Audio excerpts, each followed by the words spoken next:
Kathy. Well, welcome everybody. Thank you for joining us today for Nami, Virginia's 2021 Legislative Advocacy Kickoff. As Sarah mentioned, I am Kathy Harkey, Executive Director of Nami, Virginia. Advocacy is truly a passion of mine, and it's an honor to represent Virginians affected by mental illness through this great work. Today, I have the pleasure of introducing you to Alison Land, Commissioner of the Virginia Department of Behavioral Health and Developmental Services. I also wanted to reemphasize what Sarah mentioned, that we have included time at the end of Commissioner Land's presentations for questions. So without further ado, Alison Land was appointed by Governor Ralph Northam in 2019 to serve as Commissioner of the Virginia Department of Behavioral Health and Developmental Services, DBHDS. Before her appointment to lead DBHDS, Mrs. Land served as the Vice President of Behavioral Health Services for Centara Healthcare. She was responsible for coordinating and implementing initiatives that improve access, quality, and efficiency in both the inpatient and outpatient settings within behavioral health. Commissioner Land also served as the Vice President of the Floyd Healthcare System in Rome, Georgia. Mrs. Land is a fellow of the American College of Healthcare Executives and has served on numerous committees and boards, including the Georgia State University's Institute for Health Administration, the Free Clinic of Rome, the Georgia Hospital Association, and the Virginia Hospital and Healthcare Association. So please join me in extending a great big welcome to Commissioner Land. Thanks, Kathy. Thank you so much. Can you hear me? Yes. Everybody can hear me? Okay. Well, good morning, everybody, and thanks again for having me this morning on a Saturday, bright and early. As we all know, this is a real challenging time for the Commonwealth and our country, and that's why it's more important than ever that we're providing the essential behavioral health services that Virginians rely on, and especially at a time that they need them the very most. My update this morning is going to cover what we at DBHDS have been working on over the last few months and what we'll be working on in the new year, especially as our new legislative session begins. And these are some of the most pressing behavioral health issues currently facing our system, and you're likely to hear more about them during the upcoming session. So this will be good information for you, I think, this morning. Next slide, please. So COVID-19 has and will continue to have an enormous impact on everything that we do throughout the behavioral health system. And this emergency has really tested that entire system in Virginia. And it's shown that it's really somewhat precarious, the nature of our state hospitals and of the community-based behavioral health system here in Virginia. And we anticipate that COVID-19 is going to continue to have ongoing impacts to the system in Virginia, and we also just really appreciate all that Nami has done to help support Virginians during COVID-19, and I know that y'all continue and partner with, we are ready to partner with you to continue in these efforts. So next slide, please. Okay, so while we've gotten really good at managing these issues within our facilities, we know that continued vigilance is and will continue to be required. And so we may be looking at, an individual unit or even an entire facility having to hold admissions if we have an outbreak that's severe enough, like we've experienced several times recently. In fact, just recently this week and last week, we had to close facilities to admissions temporarily. And if we see another increase like we've been experiencing several times recently in some parts of Virginia, like in particular the Southwest region, we'll expect to see that those facilities and even across our CSBs and providers, the private providers as well, that we'll see some closures and issues. But I want to assure you all that we are prepared to deal with repeat outbreaks if necessary. And I also wanted to talk a little bit about the vaccine DBHDS is collaborating with BDH on the rapid distribution of available vaccines within our facilities, and will also, as we have since the public health emergency began, we'll continue to advocate for CSDs and private providers to be considered essential healthcare workers and be prioritized for early vaccine availability. But that being said, we don't really believe that that's going to be our end-all be-all for COVID-19 concerns, because despite the fact that this first vaccine is coming potentially by the year's end, widespread supply is not going to be available. So we don't even believe that it will be enough to cover even the essential workers. And so that will not really be available probably for several more months. But we'll continue to be prepared to operate with COVID-19 in our lives well into 2021 and beyond if necessary. And we do want to always encourage, as long as we have a safe and effective vaccine, that we hope that people will be willing and able to accept that and go ahead and take the vaccines as they become available. So we'll be advocating for that as well, as long as it's safe. Next slide, please. So throughout the pandemic, our community partners have been prioritizing essential services, and telehealth has really been pivotal in being able to allow the healthcare industry, including the mental health industry, to really respond and pivot to be able to continue services. So they quickly have transitioned to substantial use of telehealth and other alternative arrangements in lieu of face-to-face visits when it's clinically appropriate to do so that we can ensure everybody's health and safety. And I know that DMAS is continuing to evaluate a broader role of telehealth going forward and how that will play out. And we at DBHDS stand ready to advocate for all behavioral health interests in that realm. And so we will continue to advocate for ongoing use of telehealth services, and we'll continue to share guidance and critical information with our staff, with stakeholders, and the public. We think that our social media accounts have been very effective, and we will continue to offer COVID-related tips and guidance for many months to come through our social media outlets. So please feel free to use any of the resources that are on our website, Facebook and Twitter accounts to keep your staff, families, loved ones informed. And we'll continue to keep tracking cases on our website, such as the information that you can see on this slide that's relative to the state facilities and the private providers. And we'll continue to do that through the entirety of the pandemic. And so you can see on this slide that cases are once again rising as we're seeing nationwide. And we're currently fighting our most significant outbreak to date in Southwestern Virginia Mental Health Institute and the Virginia Center for Behavioral Rehabilitation, VCBR. And I'll talk more about the impact on the state facilities later in the presentation. But one of the most poignant lessons we've learned during COVID is that we've all seen how rapidly things can change. So, you know, we have our ups and we have our downs. So you think you're past it and then it comes back up again. So we're all fighting with all the tools that are available to us, and we'll continue to do so. Next slide, please. So COVID really has had a massive effect on our CSDs as well. And the CSD leadership and staff are continuing to work very hard to make sure that they are still providing all of their code-mandated services. And they are, really having to prioritize the essential services. And those are including the pre-screening, the pre-discharge planning, and the diversion from the inpatient hospitalization, since those congregate settings are the highest risk areas. But they've experienced additional PPE costs and had very reduced visit revenues, which has resulted in reduced capacity, a real revenue generation hit to them and financial impact to them.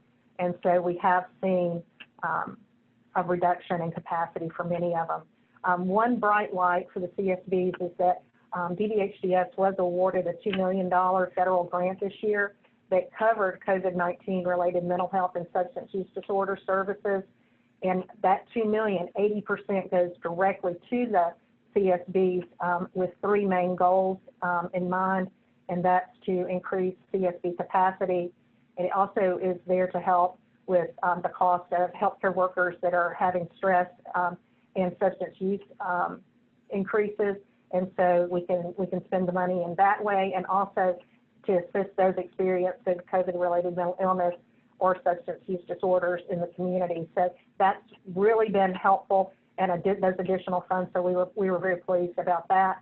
And we're doing everything we can to help restore and maintain services for everyone that relies on them. So, and we'll continue to provide that support as we can in any way, shape, or fashion that we can identify to help with flexibilities and to help with additional support, financial support in these areas. So next slide. Here on this slide is a snapshot of some of the data that DBHDS is tracking on the impact of COVID-19 on the delivery of behavioral health and developmental services. And we currently license just over 1,100 community providers. They do mental health, substance use disorder, and developmental disability services across the state. And we've seen a total of over 1,526 cases and 63 deaths in these 1,100 providers throughout the pandemic. And as you'd expect, the impact of the positive cases has been felt strongest in outpatient services, children's residential case management, and adult residential and crisis stabilization units. That's really where they've really seen a lot of volume. But despite these challenges to the system, community behavioral health services are going to be required even more going forward. The physical, the psychological, and economic impacts of the pandemic are really causing Virginians to be increasingly at risk of depression, anxiety, and substance misuse, is what we're seeing, a lot more volume. So we really do need to all come together as a system to be ready to answer the call for these additional needs for Virginians. And so we'll be ready to partner and be there to help deliver those services with you and for you. Next slide, please. I mentioned that I'd talk a little bit about the state hospital census. So you've likely seen the news reports about our facilities being fully occupied or even being operating at over 100% capacity. And since there's little to no bed availability typically, some of our individuals are experiencing temporary detention order admission delays. So they're ending up staying in the EDs while our staff in the hospitals work to free a bed. And so I wanted to just make sure everybody was aware that with the exception of the COVID-19 emergency protocols under the governor's executive order, we are not denying admissions to state hospitals, but at times it does take time to ensure safe discharge of the folks that are there so that we can open a bed. And so, you know, I just want everybody to understand that when we understand too that when the admissions are delayed, it does have ripple effects and that tend to worsen pretty rapidly once they start stacking in the EDs. It ties up more law enforcement time to transport the people. And, you know, what we're seeing, though, is that it's really a hit to the geriatric population, and our statewide geriatric census in our facilities at times has been over 110%. I know we experienced as high as 117% some days and weeks, and that's really troubling because once those beds are full, once the geriatric beds are full, then we have to overflow into the adult beds, which then, of course, reduces the availability for adult PDOs, but also it puts the geriatric population onto those adult units in with, you know, is a safety issue potentially, which and then also takes additional staff, which, you know, it just has a ripple effect throughout the whole operation, and so it just makes everything worse. So when I think that this is a reality that we're going to continue to be facing. we're going to remain in this cycle at our hospitals, I think, until Virginia implements a more comprehensive payment strategy and strengthens the community services, especially outpatient services, so that our folks don't end up in crisis and needing an acute inpatient stay. And so I think that's where we'll need to be focusing, is to really make sure that we have the community services in place. Next slide. This is a snapshot of the census on November 12th. But I did want to also talk a little bit about, what we've done to try to impact COVID and reduce COVID risk in our facilities. So in March, we placed visitation restrictions in all of the state facilities and implemented very aggressive plans for infection control and isolation. And initially, we really saw great results, and actually, over the first 3 months of the pandemic, saw a decline in census at the state hospitals as everybody was staying at home. However, once we started reopening, in that June to July timeframe, we saw that rising census once again, and now the numbers have reached crisis levels again and are being sustained at crisis levels. So with such high census numbers, the problem is that our ability to quarantine and isolate for COVID-19 is greatly reduced, and that's why we have to end up halting admissions, so we have some space to isolate and quarantine. We can't take others in because then we don't have the space to do that. And we're working really closely with DBH, and we don't arbitrarily decide to close facilities. We work in hand with DBH to put the plans not only in place about closure, but on reopening. And so currently we have a temporary hold. You'll see on the slide, we have a temporary hold on Southwestern Virginia Mental Health Institute and Southern Virginia Mental Health Institute. Southern Virginia was on November 12th, was actually when that one closed this week. So we also have an admissions hold on at CCCA, which is our child and adolescent facility. It's not because of COVID. Well, it is because of COVID. We had an outbreak there and had to close it, but because of the outbreak, we lost a lot of staff, and we're actually down to about 38% of staff. We're trying to rebuild that, but we can't.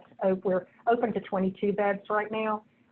So we're hopeful to, by the end of the month, be back up to 50%, and then we'll be working towards getting to 100%, but I just wanted to give you an update on that. And again, we always work with DBH to reopen any hospital as quickly as possible, but not before it's safe. We have to make sure it's safe for the staff and for the patients. So, let's see. Next slide, please. So there are some strategies that we've been employing to continue to try to address the census and really make an impact. And so we're really, every strategy that we can, we're engaging to address overall census and to expand and balance those efforts both on the front door and the back door. So we're having ideas and solutions that work on both sides of that equation. And so I did want to let you know we have reconfirmed existing agreements and actually have developed 7 new agreements since I started to address census, and we're very interested in expanding contracts to help divert TDOs from the state hospitals for children, adults, and the geriatric patients, or for step down to help facilitate appropriate discharges from the state hospitals. And we're in contract negotiations with several different entities currently, so we're really hoping to get some additional partnerships in place. And we also hope to see more discharge planning and more community services from CSBs and community providers alike that'll help facilitate these discharges and diversions from state hospitals. And so reducing that state hospital census is going to continue to be one of my top priorities throughout the pandemic and beyond. That's really where I'm focusing a lot of effort. Next slide, please. Step Virginia, which I know y'all are all familiar with, is another area of focus for us. And Step Virginia, for those who may not know, you probably all do, but just in case, is a framework for ensuring access, consistency of services, quality, and accountability to Virginia's 40 Community Services Boards, or CSBs. And it requires all CSBs to provide the same 9 core services, which you're going to see, I think it's on the next slide. And then, but don't go yet. But you can go. Sorry. It's okay. But prior to STEP Virginia, the CSBs were required to offer just 2 core services, emergency services and case management. So this is going to be a huge lift and a huge expansion of services into our communities, and expensive. So that's why it's being phased in. But ultimately, STEP Virginia is going to promote the wellness that we're looking for and allow people to access services promptly and help head off those crisis situations. And it will coordinate the physical and behavioral health care, so that integration, which is so important to the successfully remaining in recovery. There's been a great deal of effort, I'll say, over the past year around, and accomplishment, I'll say, for STEP Virginia. Same-day access and primary care screening, mobile crisis. Some of the mobile crisis services have been launched, and then efforts are also underway to expand outpatient services and continue to expand the mobile crisis and the crisis dispatch. During the COVID-19, the same-day access services and some of the primary care screenings have been provided using telehealth services. Some are doing drive-up services and symptom screening. It's an effort to continue to keep those services in place and being utilized. Support for primary care needs and BMI screens are being provided by telehealth as well as needed. And we have gotten some data, which I thought was pretty exciting to get a feel for what that utilization and access has been. And so I was going to share a couple of data points that we've just gotten from the full fiscal year, so ending June 30th of 2020. We did over 60,000 same-day assessments statewide, and just under 78,000 primary care screens and 35,000 metabolic screens. So DBHDS, moving forward, we're committed to fully building out the STEP Virginia services, and then we're also at the same time taking a hard look at what we truly need to implement those services. And, you know, this is really our path to bringing Virginians the robust, accessible, quality community services system that they deserve. So you're going to also see this as a continuing priority for me and the agency going forward. So you'll see a lot of emphasis on STEP Virginia and getting those community services in place. Next slide.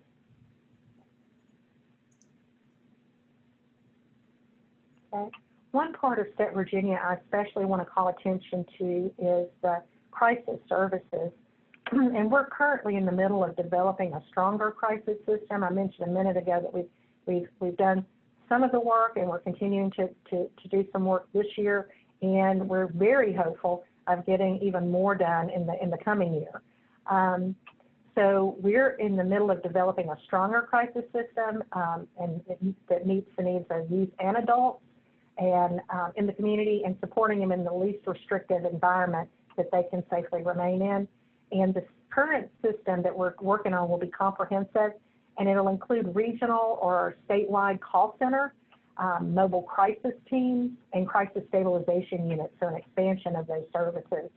And to develop a system that truly meets people's needs as close to home as possible is, as you might imagine, a substantial task for a state of Virginia's size that actually lacks a good deal of the infrastructure that's needed.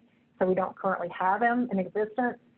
In addition, I know there's a great deal of interest in the Marcus Alert crisis response bill, which was signed last week by Governor Northam. And the bill was largely the result of advocacy efforts that were led by the family of Marcus David Peters, who was a 28-year-old biology teacher who was shot by Richmond police in 2018, and he was in the midst of a mental health crisis at the time. And the bill, as you may be very aware of it, but just for those that aren't, it really aims to provide mental health response, to mental health crisis and to reduce the negative outcomes involving use of force and law enforcement interactions with individuals that are experiencing a mental health, substance abuse, developmental disability, or other type of related crisis. So this was a very positive outcome, and hope that everybody is as pleased as we are with the new Marcus Alert bill. But I did want to talk a little bit about how that will align with STEP Virginia's mobile crisis efforts. There is an intersection between a behavioral health mobile crisis system and law enforcement, and it's best understood in the context of the Sequential Intercept model, which we'll take a look at in just a minute. This model demonstrates how individuals with mental health, substance use disorders, and other needs can be diverted from the criminal justice system at different intercept points. For instance, at the time of arrest, during initial court hearings, reentry, those types of, for example.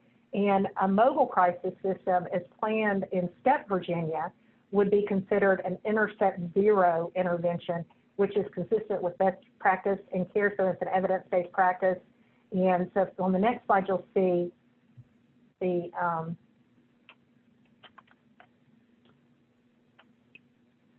let's see, one more slide. Let's see, there it is. Okay, so this is the actual model, and over on the left-hand side is the Zero Intercept. And so that's actually before they would have law enforcement engagement. So when looking at the model, you can note that the Marcus Alert and Crisis Now focus on Intercepts 0 and 1. So DBHDS has been investing in the Zero model through the DOJ settlement agreement and STEP Virginia, and then most recently in partnership with DMAS for behavioral health enhancements to get the funding and being able to be reimbursed for these services. We're adopting the Crisis Now model, which includes 4 components. So a high-tech call center, mobile crisis teams that are available 24/7, walk-in and drop-off crisis location services, and critical policies and procedures on how we mobilize this whole process. On the other end is the Marcus Alert, which focuses on the pathways of diversion from 911 and law enforcement into community-based crisis care. So it really does complement, but does not replace the investments in the behavioral health system crisis services that we're doing here at under STEP Virginia. And so we think that by implementing these system changes at the local, regional, and state level over the same time frame, we're predicting that we're going to need a ton of coordination, as you might imagine. And so there's going to be some challenges, but this is definitely an opportunity that we see for Virginia to implement a best practice statewide system of community-based crisis care. And so I'm sure you'll be hearing more about it. But importantly, this system will ensure equal access and safety to Black Virginians, Virginians of color, and individuals with mental health, substance use, or developmental disorders that are interacting with law enforcement in the context of their behavioral health crisis. So we're thinking this may have a real positive impact, and very hopeful. Next slide, please. So I wanted to provide just a few additional updates for you. And so first, a word about the equity efforts that are going on at DBHDS. Research from SAMHSA shows how racial discrimination damages individuals. It hurts health, it shortens lives, and can affect all victims, witnesses, and entire communities. This research really impacts our delivery of services and our programs and services themselves. And so DBHDS is working really hard to be a place that confronts discrimination and cherishes diversity and equity. We've just hired a new staff member to lead this work at DBHDS, and she's Dr. Tanika Mobley, and she's going to be joining us on November 23rd, and we'll be developing and implementing an equity strategic plan for DBHDS, and we'll be developing trainings and other resources. She's going to be our equity officer here at DBHDS, and I hope you all can meet her. She's fantastic. And among her responsibilities will be translating our internal work to our external agencies. And that's going to allow us to take the programs that we fund and the resources we develop and allow them to be accessible to everybody. And so we're happy to share this work with you when the time comes, and we'll reach out when more information is available. Next slide. I wanted to talk a little bit about some of the funding and things that we have going on around substance use disorders. We were recently awarded an additional $52.6 million in federal grants to address opioids and stimulants, and that award is in effect through October of 2022. So we were really pleased. And so far with this funding, over the past years, we've had 4,000 people have received treatment services, and over 10,000 have received recovery support services. And one highly effective service that was made available through this grant is medication-assisted treatment, or MAT, you may know it as. And it's now available in all 40 of our CSDs, and over 3,500 people have received MAT through this funding in the past couple of years. In addition, 8 colleges have been supported through this funding to build campus recovery programs. And in recent years, we've worked with partners, including VDH, the Virginia Department of Health, to launch Revive, which is a training for lay people and first responders to administer naloxone in the event of an overdose. And we've done about 5,800 naloxone kits in those trainings so far to date. We recently released Revive curriculum to target those at high risk, and one for first responders that are virtual. And it covers all members of public safety and includes harm reduction, jail diversion, naloxone, and it also requires CPR as a prerequisite. So we're getting really good training out there. We've also been working hard to integrate peer recovery specialists in all of our treatment proposals, and we now have just under 2,250 peer recovery specialists and family support partners, and they've all been trained since January of 2017, so we're making really good progress.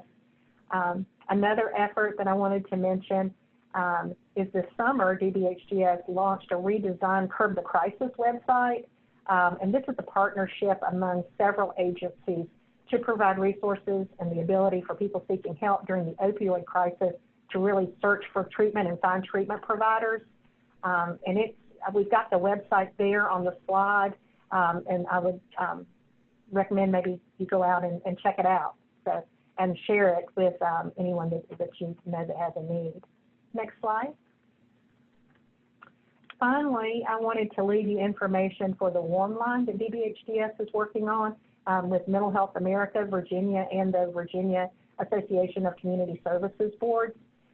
It provides an opportunity, you can see the number there, for any Virginian who is struggling during the pandemic to speak to a peer. And the peer can offer emotional support, just listening if needed, but actually they can also do referrals if services are needed. So it was made possible through another federal grant that we were lucky to get to build the program, and it runs through May 31st of 2021. And it's another one of those resources for you and those you served during the pandemic that we hope you'll take advantage of. Spanish speakers are also available, and the warm line staff are, if needed, are able to connect with the translators for additional languages as well as needed. And we know that the upcoming holiday season is going to be incredibly difficult for those and many who are not able to see loved ones due to social distancing, or even for those who've lost someone to COVID-19. And we hope the warm line will be a valuable resource to share.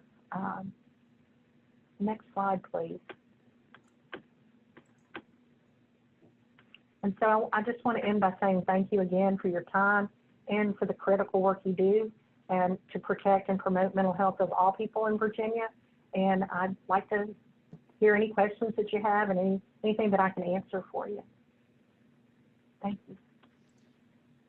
Commissioner Land, a question came in a moment ago about the name of the bill that was named after the teacher, and so I responded that was the Marcus Alert House Bill 5043, Chief Patron Delegate Bourne, and there was also a companion bill or another one by I think it was McPike, and so but Delegate Bourne is the primary one that you may want to look at because it provides a good deal of information.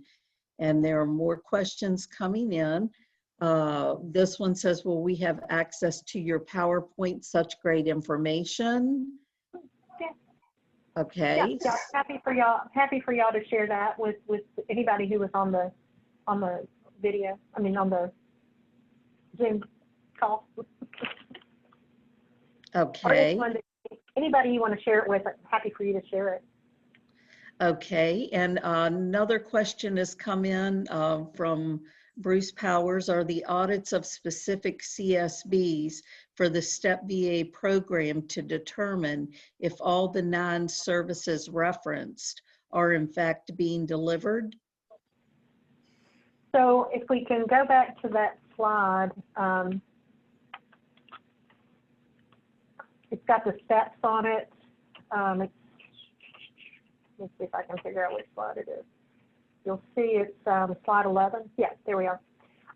You can see the ones that are implemented, fully implemented, the ones that are underway, and then we'll be, so we felt like we were in this next step bucket and the underway and the next step buckets this past year with the funding, and then it was unallotted. And so some of these we'll have to go forward again and request and see if we can get, you know, if they end up in the governor's budget, or if they end up, if you know, the General Assembly decides to put something forward if it's not in the governor's budget. And so we'll, you know, we're having to work it. It's huge and it's very expensive, of course, and we still have to maintain the hospital's budgets until we get these things in place to avoid the crisis. And so we'll just continue to try to build it out, you know, in each budget cycle. We'll be requesting and hopeful of getting, you know, future steps funded so that we can implement. But once we have it implemented, and the ones that are implemented, yes, we are making sure if we say that all 40 have same-day access, we are auditing to make sure that they all are doing same-day access, if that's the question. So that's what I would say is if we've implemented, then yes, we're auditing to make sure that they're actually, the services are occurring. Okay, all right, thank you. Pat Victorson asked, it says, so glad to see the number of peer support specialists trained. How will their work be funded, e.g. in the new mobile crisis units? So currently there is some reimbursement for peers and some are funded into some of the community services boards and the steps that are included in there.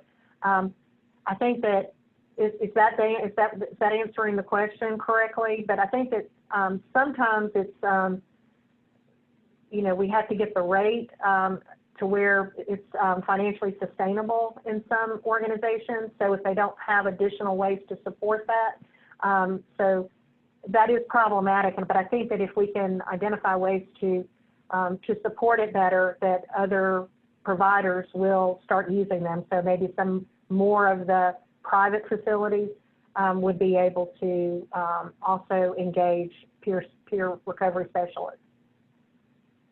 Okay, thank you. And I do know that the Peer Recovery Specialist Roundtable has been working on that issue as well.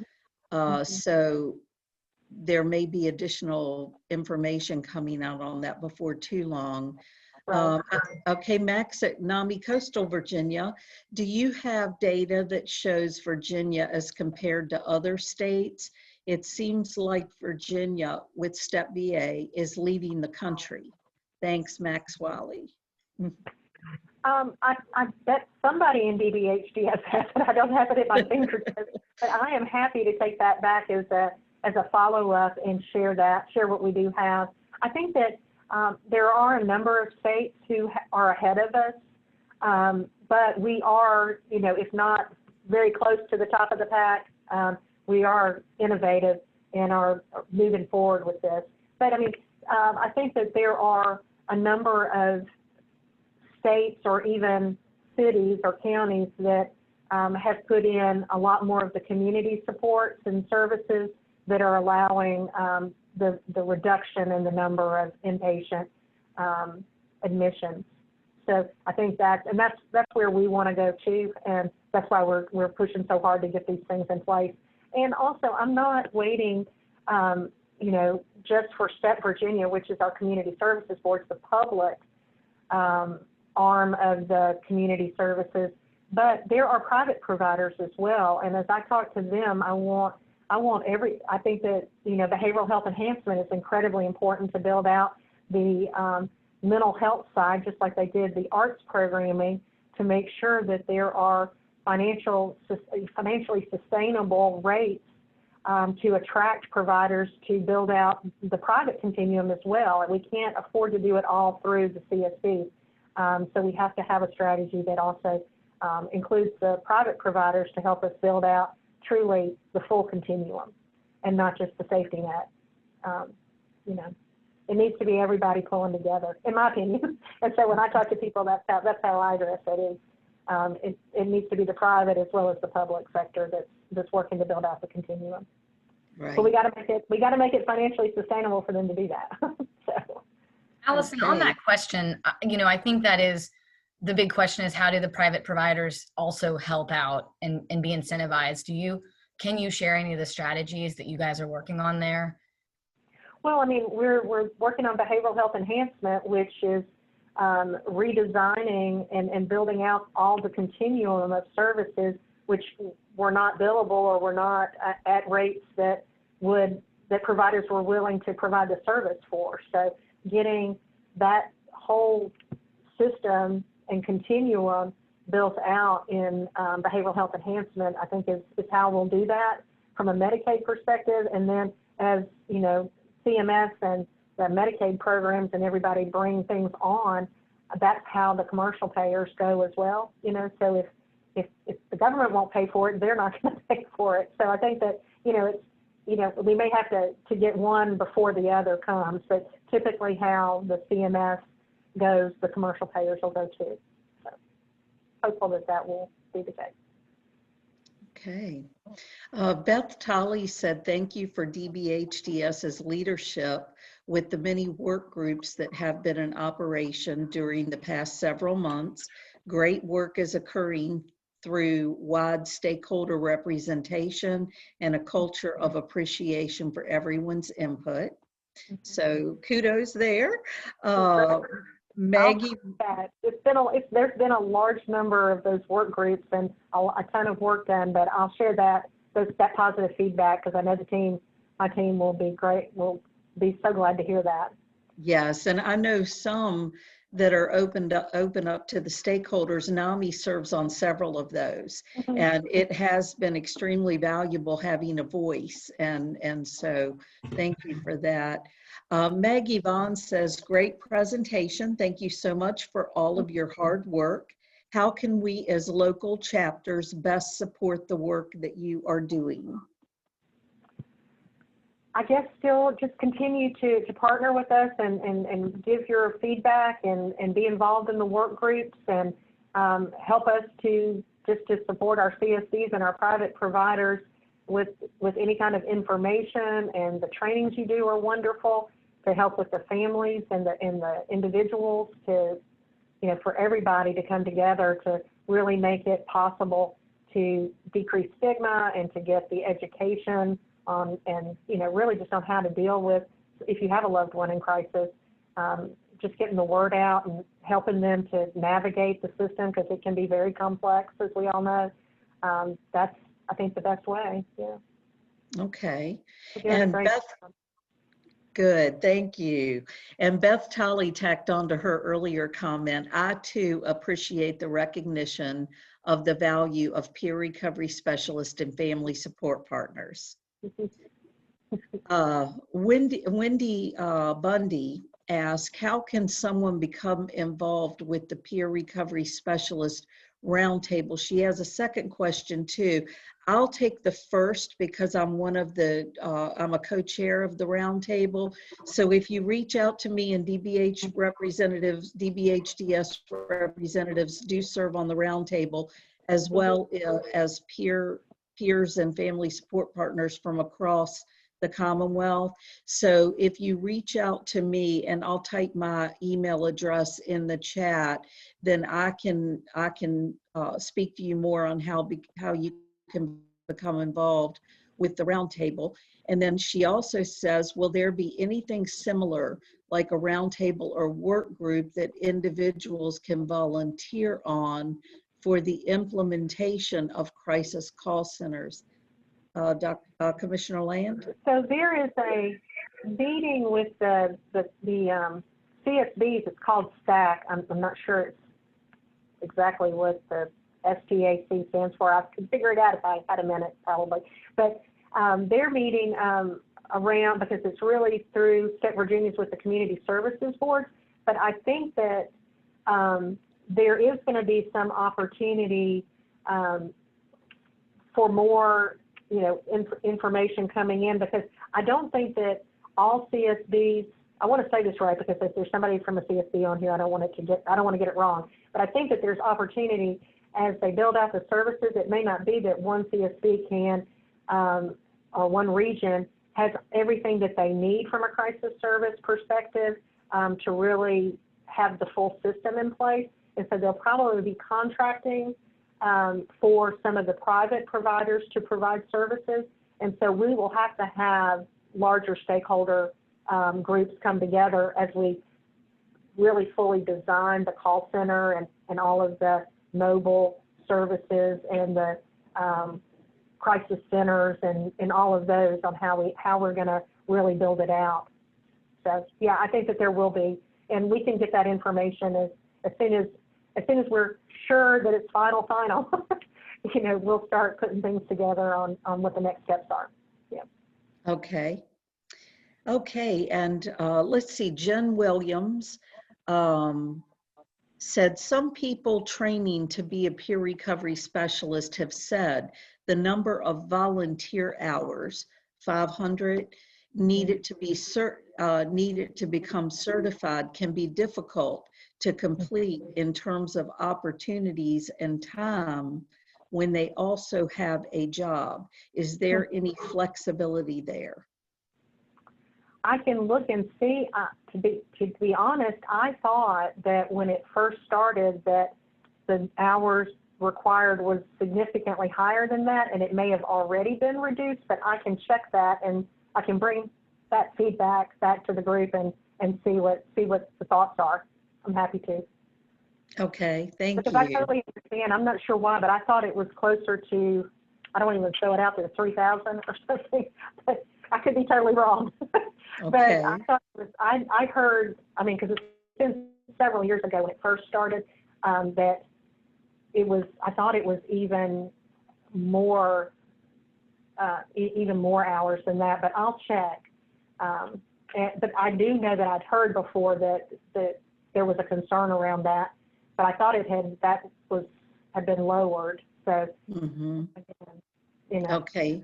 Yeah, but I think I'll check. Yeah, I think what she's maybe saying is that it's an issue of concern because people work full-time jobs, and trying to volunteer that number of hours can be a little bit disheartening for them. So, okay, well, thank you. Do we know if the work that they're doing is doing similar work? I wonder if we couldn't get some sort of balance of, if you're doing something that's similar, if there was some way to get some credit for those work hours towards the requirement.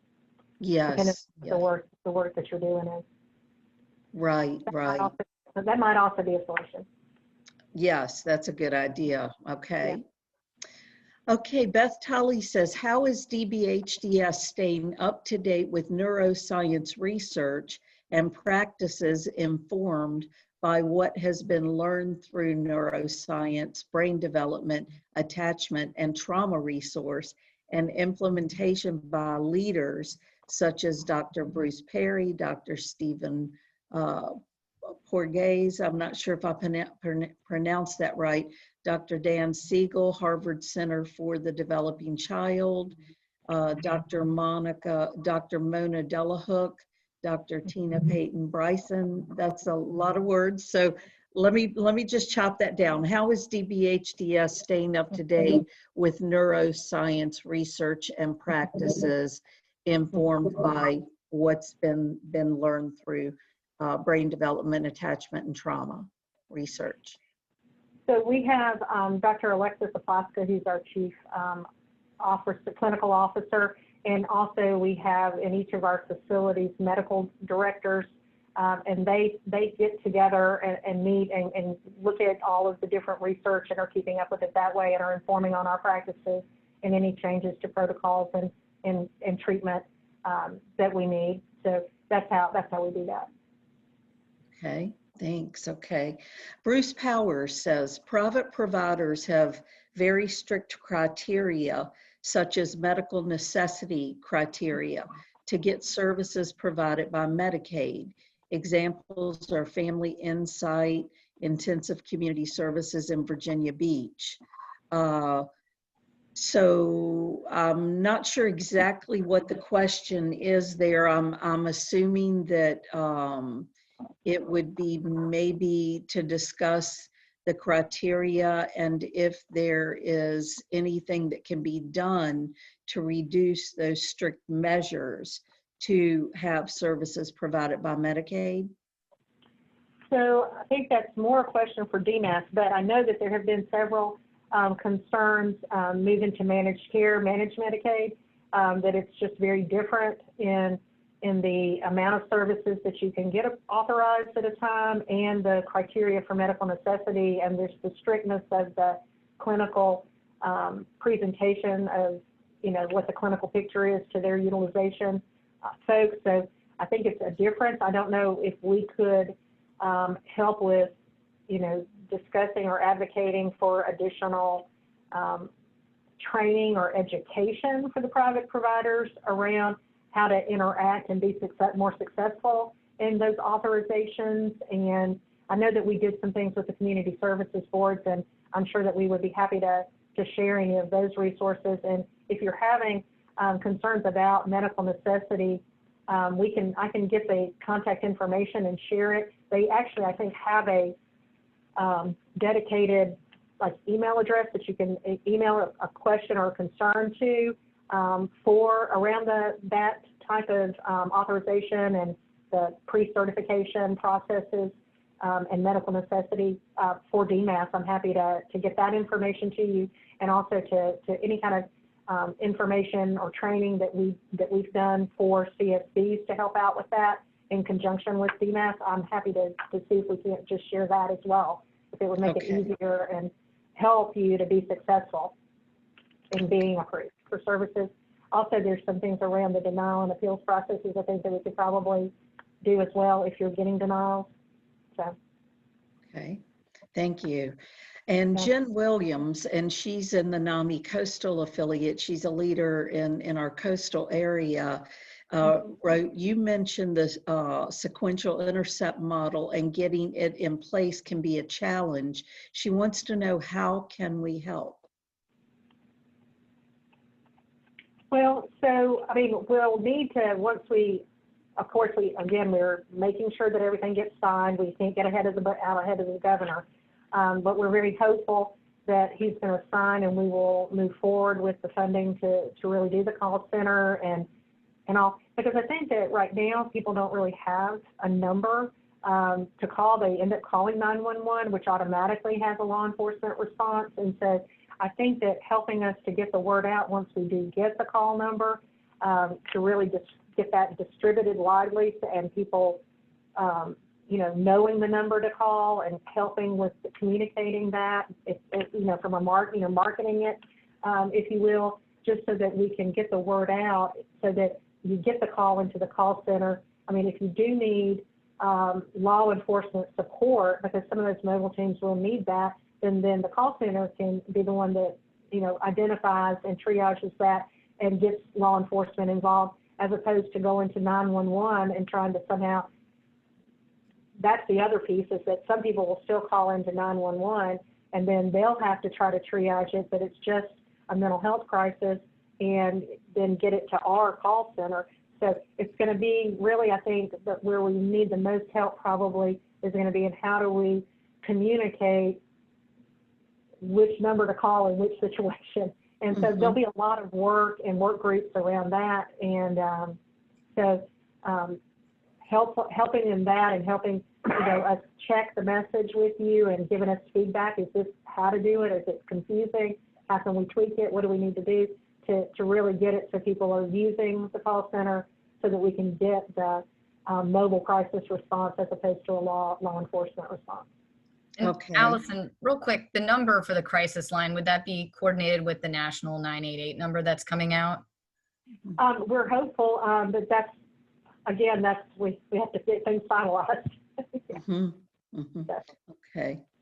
And we have a lot more questions in the box. So what I'm going to do is, we only have a few more minutes, so I'm going to read you the next 2 or 3 questions, and then we'll cut off questions. And Sarah, are we able to send the questions to Commissioner Land that were not responded to, because we won't have time to get to them all?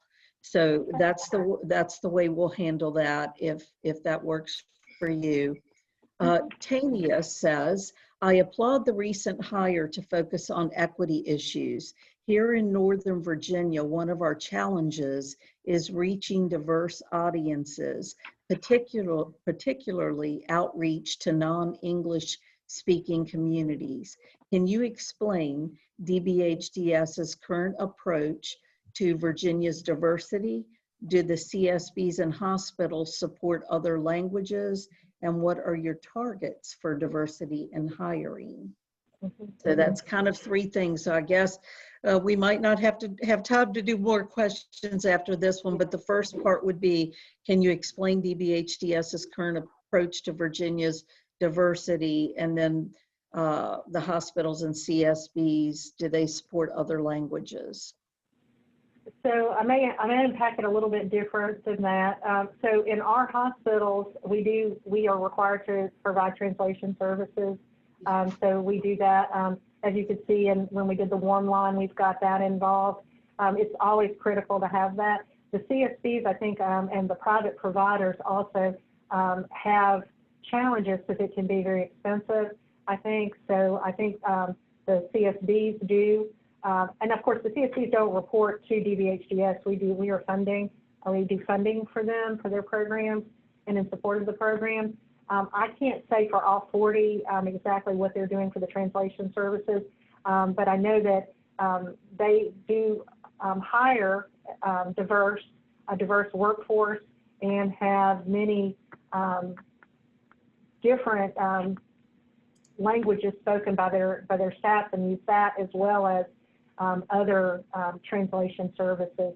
From a DBHDS perspective, we have engaged with VCU to do a full internal assessment of our agency around diversity, equity, and inclusion, and we'll be doing pay equity studies, reviews of all of our policies and procedures, and looking back, we've supplied 5 years of data around hiring, promotion, pay in all of our positions. So we're really looking to really dig down and figure out what that is, and we will be doing a strategic plan and setting goals around diversity, but we're just at the beginning of this process.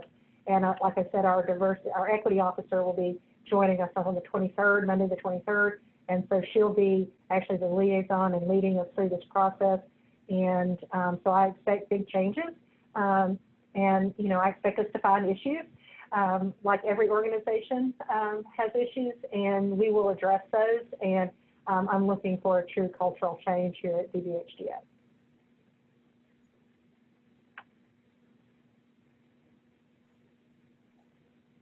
Kathy, you're on mute. I'm sorry. Yeah, my phone rang, so I put it on mute, but we've run out of time. And so what we'll do, if it's okay, is we'll send the remaining questions over to you, Commissioner Land. And a lot of them I'm noticing are about the crisis call center. And I think everyone is interested greatly in that, in the mobile crisis unit.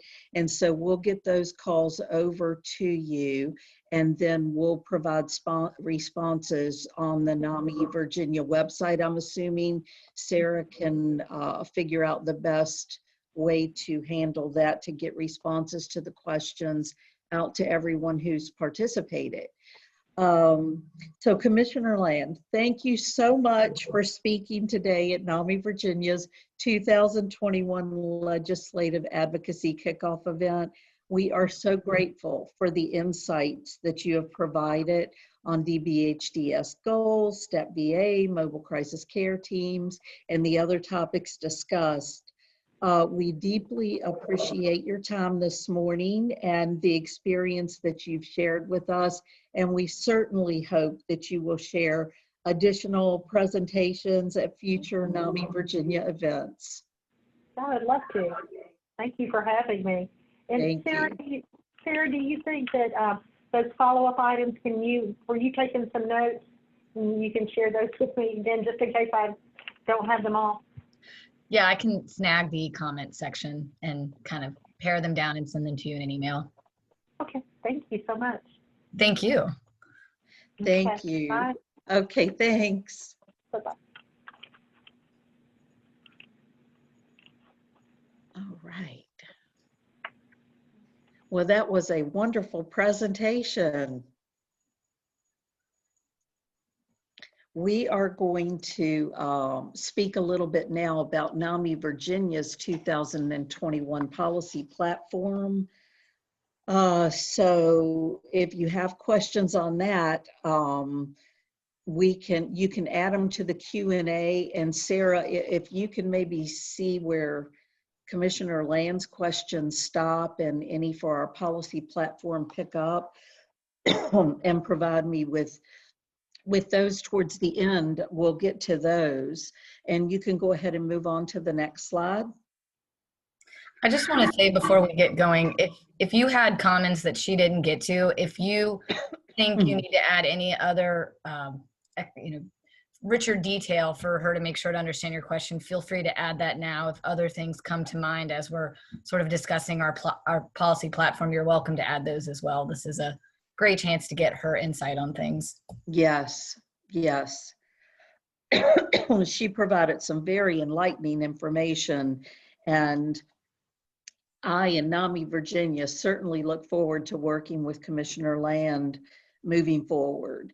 So I wanted to just start off a little bit about to discuss a little bit about Nami, Virginia's vision, because we envision a world where all people affected by mental illness, whether they be peers, family members, providers, where they live a healthy, fulfilling life supported by a caring community. So most of the work that we do in our strategic planning and in our policy priorities center on that vision. Next slide.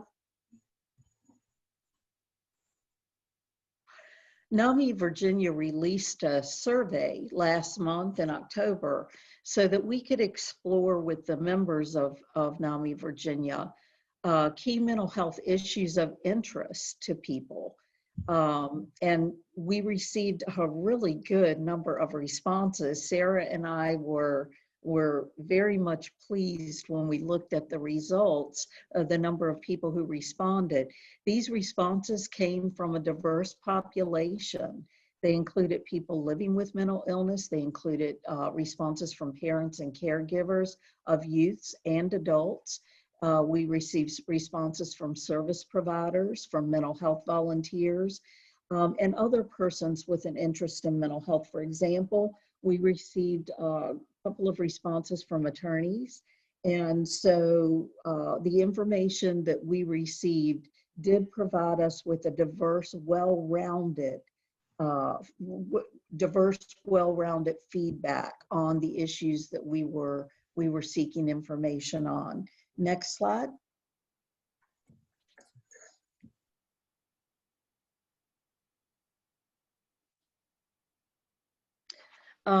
Some of the initial responses, the survey I believe it had 20 questions. 18 to 20. I'm not sure of the exact number right off the top of my head right now, but some of the initial responses to a few of the questions that I wanted to point it out. One was, in the last year, how difficult has it been to access mental health services? And we asked this question specifically for the last year because we wanted to get a really good or a better feeling and understanding of issues that people were facing due to COVID. How are they able to access services? If they can, great. If they cannot, why can't they? And so you can see the results here.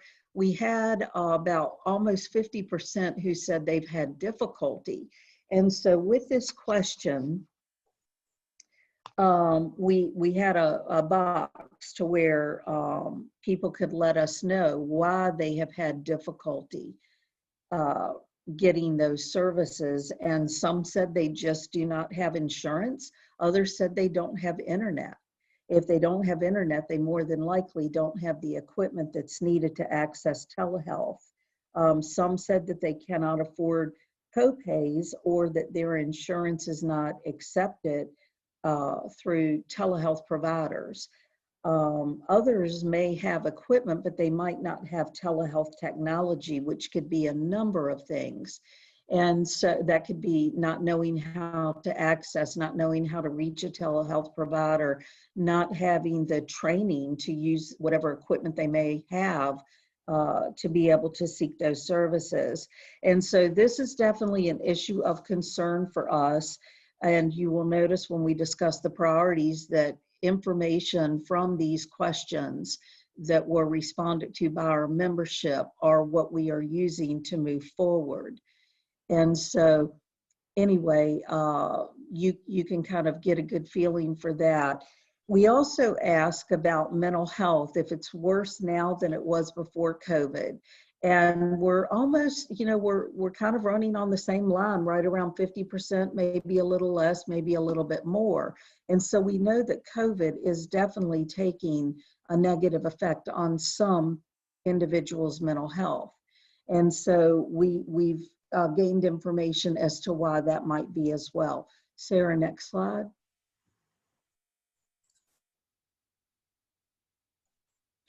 And we wanted to know, since so much is going virtual now, we wanted to get a little bit of information about virtual platforms for mental health care and how easily they are as to access, how adequate they are to meet mental health needs. This isn't necessarily just telehealth or those types of medical services. It's also support groups, programs, other things that bring people into mental health care in the platform that we seem to be living off of today.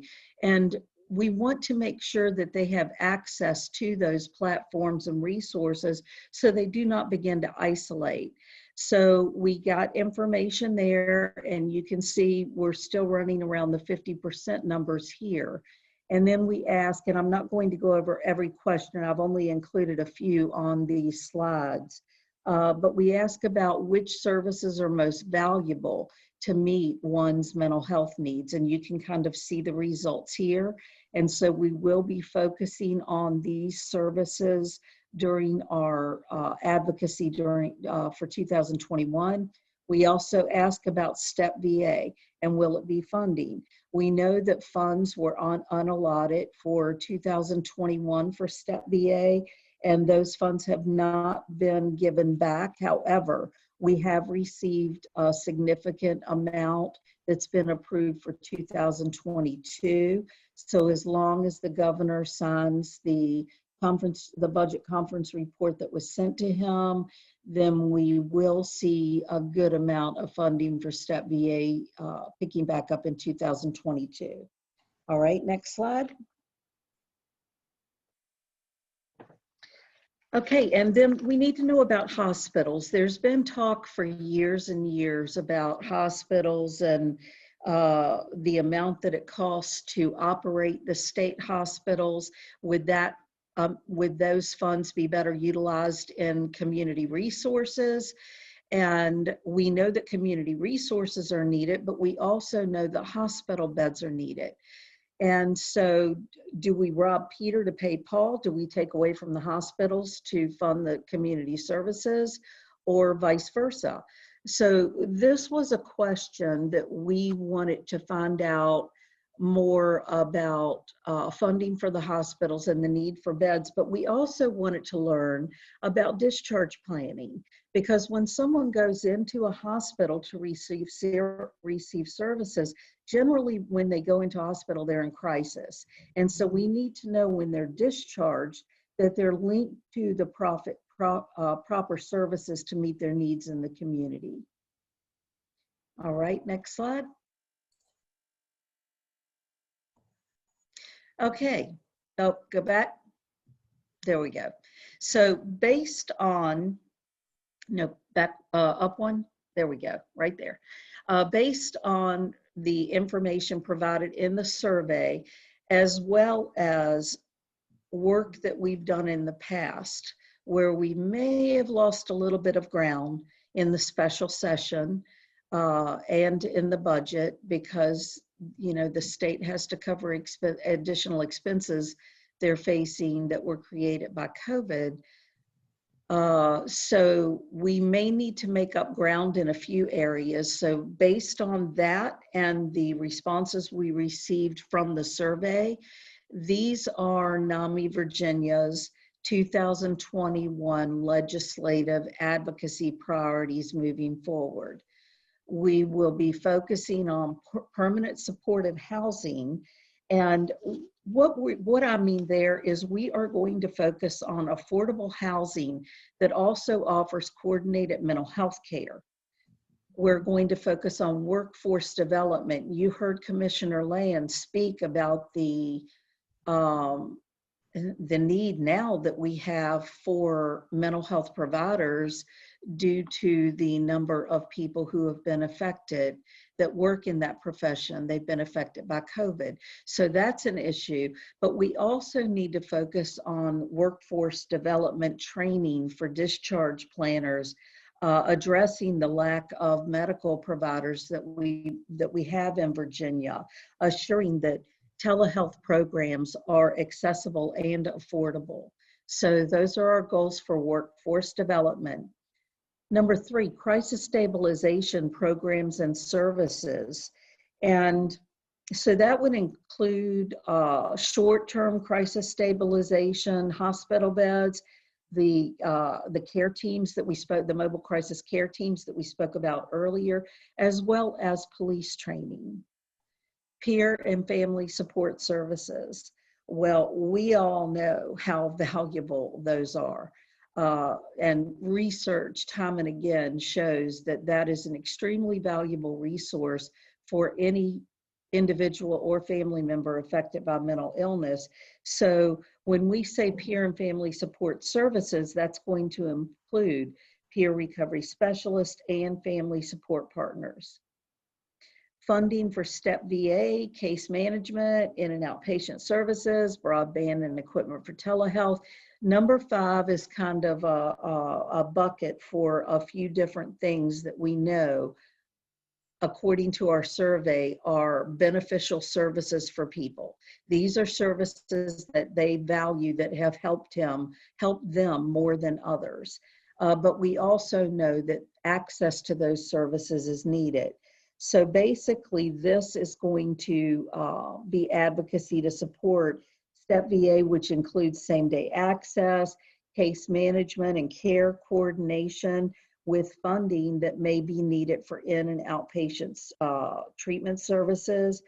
And then we also need funding for training and equipment and broadband services so that we can support access to telehealth appointments for those who are unable to access treatment now in that way.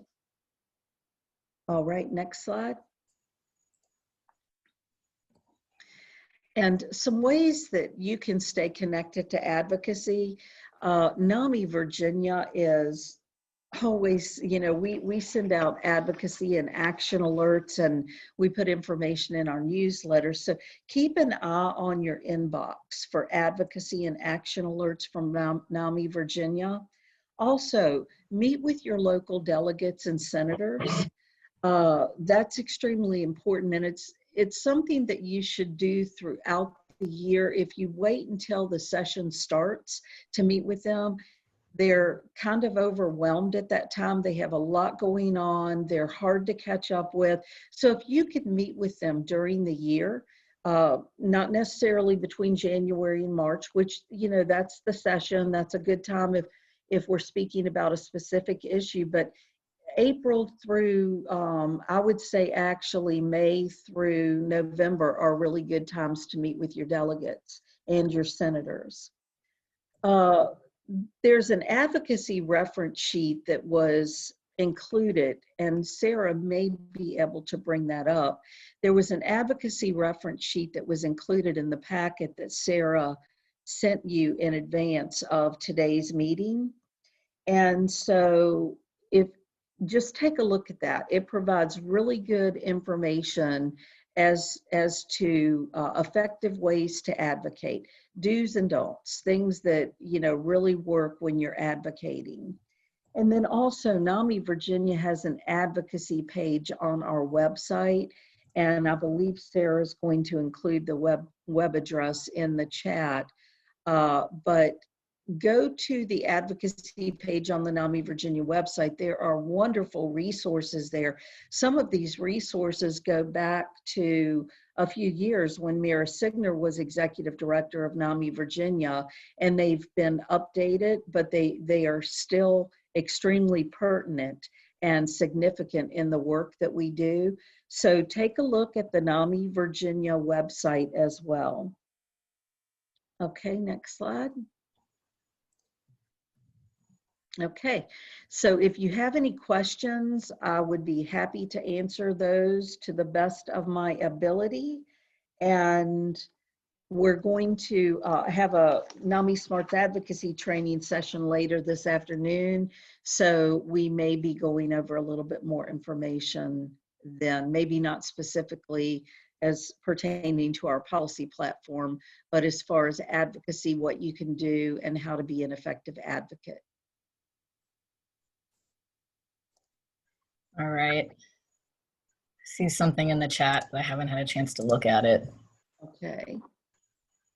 So Max would like to know if there have been any specific bills associated with these priorities that we need to be supporting. It's a little early for that, but also can you comment on preps for upcoming Advocacy Day? We'll be doing this virtually. Yes. Okay, back to Max. Okay, were they both from Max? Mm-hmm. Okay, all right, Max, on the first part of your question, very, very good question. And absolutely, there were bills pertaining to this, primarily around housing during this special session. And Nami, Virginia did send out action alerts. So when we send out an action alert, and I believe it shows that in your email in the subject bar, when we send out an action alert, it means that we really would love for you to take action on this, which would be contacting House and state legislators, House delegates and state senators, as well as sometimes the governor's office.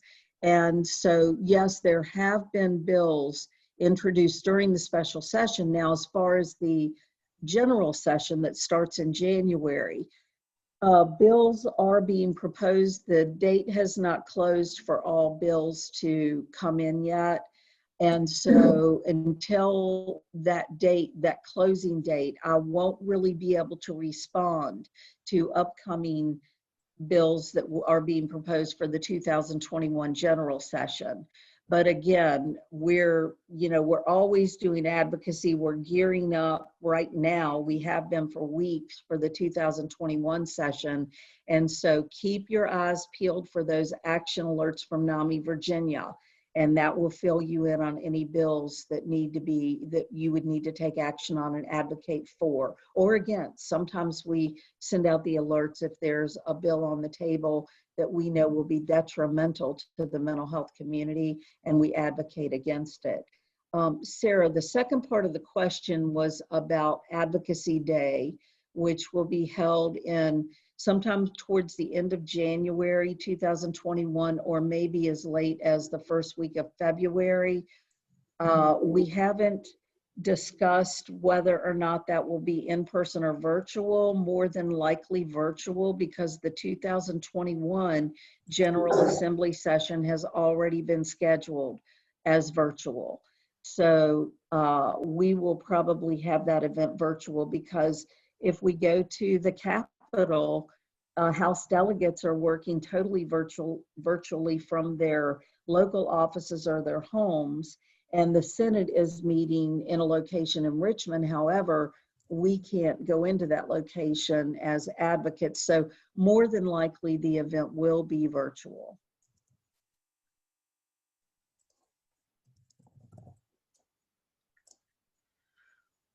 Okay, we have a question. And I apologize, Tommy. I'm not sure if this came in earlier or later. What advocacy focus do you recommend for funds with General Assembly for STEP and mental health needs? And I think that was for the commissioner, but it's probably a good question that you've been noodling on too, Kathy. Okay, repeat that one more time, Sarah. What advocacy focus do you recommend for funds with the General Assembly for STEP and mental health needs? Oh yes, we're really going to need them for all of our priorities are budget items. And STEP VA, the special session, what they did in the special session is they eliminated or unallotted all funding for 2021. And so we will not receive funding for STEP VA until 2022. And I believe the amount in the final conference report was around 31 million. I can't remember exactly. I would need to look back on that. They did do very well with housing in the special session. I was really surprised, but we gained some ground there. And so we probably will focus on the need for housing, for supportive housing, which would be the housing with the mental health services. However, due to other priorities and where we see they're going to fall in the spectrum as bills are introduced, we may put, even though we're going to focus on the value and the importance of housing, we may put the funding for it a little bit more on the back burner. It's hard for me to say right now because I don't know what's going to specifically be introduced yet in the 2021 session. So very, very good question. And I think in the weeks to come, you'll be seeing information from Nami, Virginia, that will be able to more clearly identify what's needed and answer the question about fundings in which area we will be advocating hard for. The mobile crisis unit or the Marcus Alert, which was primary patron was Delegate Bourne through House Bill 5043. They are starting that off as a pilot program. There is funding that's being put in place for a few areas to pilot this. And I know that we have a really good, I read an article that Sarah sent me this week about a really good mobile crisis unit program that's going on in Prince William County. And so I'm thinking that as the information from these pilot areas comes in, that additional funding may be needed there. But again, we have to be careful because one thing that I've learned over time is that it seems like the state, when it comes to mental health, they'll give funding in one area, but to give it in that area, sometimes they take it away from another mental health area where it's needed. And I use the term earlier, robbing Peter to pay Paul. We do not want that to happen. And so we do walk a fine line in many regards, but we are going to be looking for funding for services. Mobile crisis unit may put the housing on the back burner due to what was funded in special session, if that holds true and remains. But I'll have more information for you within the coming weeks as we get a clear agenda as to what bills are coming out for the 2021 session. Kathy, we don't have any more questions, but I think always a good one to leave our group with is, as somebody who cares about mental health in the state, what are maybe 3 or 4 tips you'd recommend they do now to be ready for the General Assembly and legislative period in January? Yes. Number 1, visit your local delegate and your local senator. Even though you may not have an ask on a specific piece of legislation right now, by visiting them and just speaking, briefly maybe tell your story. We're going to discuss the most effective way to advocate and tell your story in the next session after the break. But visit them, speak about mental health, and maybe speak for about a minute on how mental health has affected you in your life. And then at the end, your ask can be very general. Can I count on you to support mental health? You don't have to have anything more specific than that necessarily right now, but it's extremely important to visit them now before the regular session starts in January, just to get mental health forefront in their minds. So that would be the first thing. The second thing would be to prepare how you're going to advocate. And that's something that we're going to be going over in about a half an hour during the NAMI Smart session. You need to know how to advocate effectively. If you're going to invest your time in this work, which affects a lot of people's lives in Virginia, then you need to learn how to be the most effective advocate that you can be. So I would say take our training that's coming up shortly, or if you're not able to attend the session today, reach out to me or use the advocacy reference sheet with the 10 tips that was sent out in your packet before this legislative advocacy kickoff session today. And thirdly, self-care, take care of you. Do not isolate, stay connected to others. You are the most important person. You are extremely valuable. And just understanding your worth and keeping those social connections going during these days of COVID are extremely important. And know that NAMI is here for you. We're at the state office and we are localized in affiliates throughout Virginia. And so know that we are here for you, and you can connect to any of our support groups or programs. So those would be my 3 biggest takeaways from the question that you asked, Sarah, what people can do in advance. Wonderful. Well, thank you everybody for joining us. This concludes our kickoff event. If you are joining for the NAMI Smarts Learning How to Tell Your Story Effectively, that will be at 12, and just check your email for that link to join. Thank you. See you in about a half an hour. Okay.